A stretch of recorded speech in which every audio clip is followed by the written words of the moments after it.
AK Singh और आज फिर हम अपने BLIS 103 उत्तराखंड ओपन यूनिवर्सिटी का देखेंगे, जिसमें हमें क्या करना है, थर्ड चैप्टर यानी कि थर्ड यूनिट का आठवां चैप्टर देखना है। 7 चैप्टर हमने कंप्लीट कर लिए थे, जिसमें हमने सारी चीज़ों को जान लिया था। यानी कि आपका PMEST हो गया कंप्लीट, आपका पुस्तकालय सूचीकरण हो गया, यानी कैटलॉग कार्ड्स हो गए, सब्जेक्ट्स के बारे में सारी चीज़ें जान लिया आपने।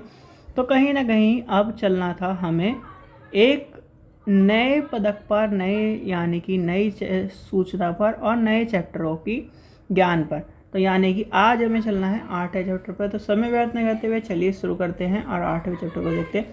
तो सबसे पहले क्या करते हैं, वीडियो को लाइक करते हैं, चैनल को सब्सक्राइब करते हैं, वीडियो को ज़्यादा शेयर करते हैं और आपको टेलीग्राम ग्रुप को ज्वाइन करके रखना है, जिससे आपको कोई भी इंपॉर्टेंट इन्फॉर्मेशन है तो वो मिल जाए। तो आज है पुस्तकालय सूचीकरण के नियामक सिद्धांत, क्वेश्चन यानी कि यूनिट नंबर आपकी 3, लेसन नंबर 8, और जिसमें आपका है पुस्तकालय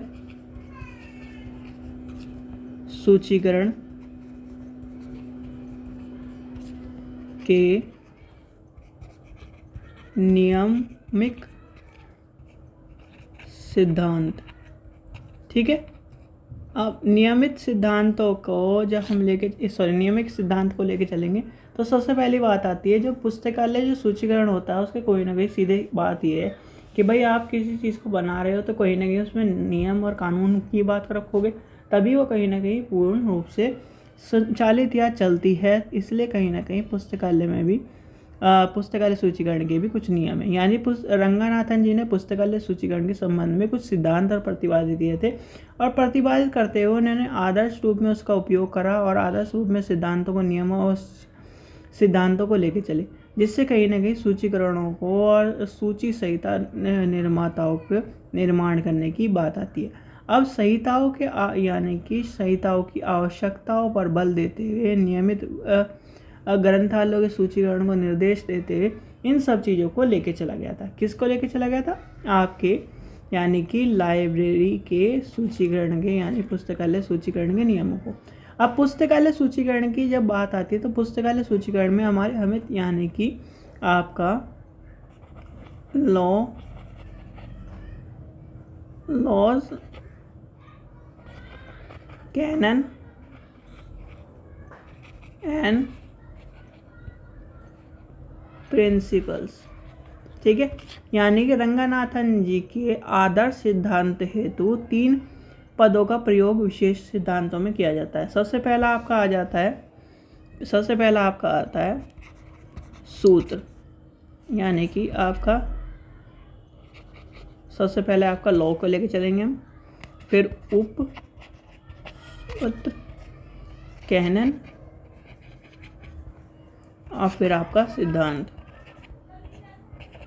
ठीक है, प्रिंसिपल्स। ठीक है, तो ये आपके कहीं ना कहीं 3 चीज़ आ जाएंगी। सबसे पहले आपका आ जाएगा लॉ।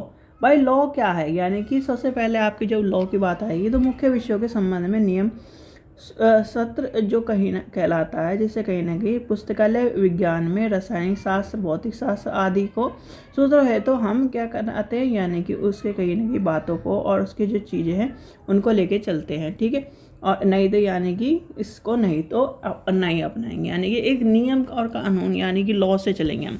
ठीक है, फिर आपका आ जाता है उपसूत्र।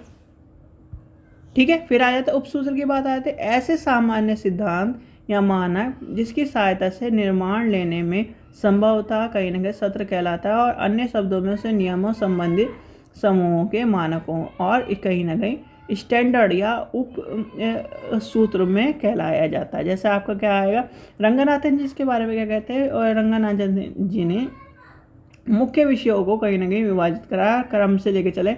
जैसे आपका ग्रंथ चयन, वर्गीकरण आपका आ जाएगा, सूचीकरण आ जाएगा, संबंधित नियम आ जाएंगे, उसके उपसूत्र आ जाएंगे, उसकी प्राथमिकता आ जाएगी। ये सब चीज़ों में कहीं ना कहीं बात आती है कैनन में अंदर। फिर आपका आ जाएगा प्रिंसिपल यानी कि सिद्धांत, यानी किसी भी विषय के क्रमबद्धता को यानी कि क्रमबद्धता के अध्ययन हेतु आवश्यक नियमों के सिद्धांत कहलाते हैं। और रंगनाथन जी इस पद को प्रयोग करते हुए द्वितीय पद के बाद क्रम यानी कि क्रम संबंधित विभाजनों के वर्गीकरण की सहायता की बात करते हैं। तो ये आपका हो जाएगा सिद्धांत। ठीक है, तो ये आपको पता होना चाहिए सिद्धांतों के लॉ के और कैनन के बारे में। ठीक है, ये कहीं ना कहीं क्वेश्चन आपसे पूछा जा सकता है या फिर आपसे क्या है आपके एग्ज़ाम में आ सकता है। एग्ज़ाम में वैसे कैनन के बारे में पूछा जाता है, तो कैनन का आपको पता होना चाहिए। अब आती है यानी कि सूचीकरण उपसूत्र की आवश्यकता और महत्व क्यों है। यानी कि उप सूत्र की आवश्यकता एवं महत्व। ठीक है, आवश्यकता और महत्व क्या है भाई। सूचीकरण पुस्तकालय में एक महत्वपूर्ण प्रक्रिया है, ये सबको पता है भाई। इसके यानी कि ये क्या करता है, सूचीकरण क्या करता है, आपके कार्य को और कहीं ना कहीं पाठक को समय बचाने का और कहीं ना कहीं बहुत सारे काम के लिए कहीं ना कहीं हमने जब पढ़ा था इसका क्या आवश्यकता थी भाई, आपके क्या है पाठक की समय बचा रहा है, एक लाइब्रेरियन का समय बचा रहा है और एक कहीं ना कहीं कार्य को आसान करने का काम कर रहा है। ठीक है, ये सब चीज़ें के लिए इम्पोर्टेंट है। अब इम्पोर्टेंट है तो कहीं ना कहीं इस सब चीज़ों को लेके चलाने की बात आएगी।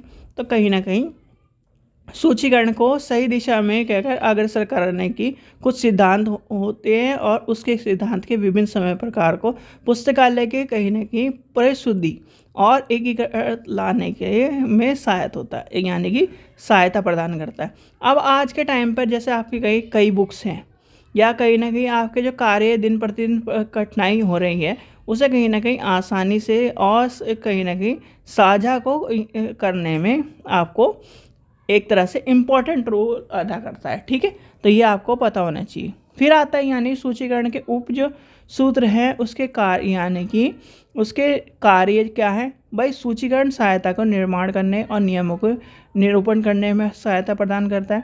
दैनिक कार्य और उचित निर्देशों को सूची संहिता में निर्मित करने का काम आता है और कहीं ना कहीं सूची संहिता के निर्माण में तुलनात्मक अध्ययन के रूप में आपको कार्यरत देखने के लिए मिलेगा।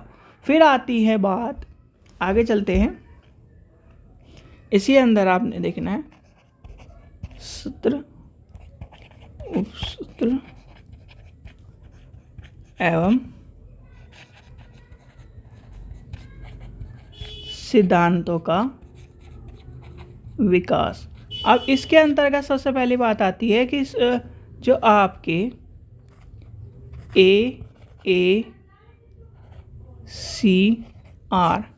में सिद्धांत दिए गए हैं उसका प्रतिपादित इफला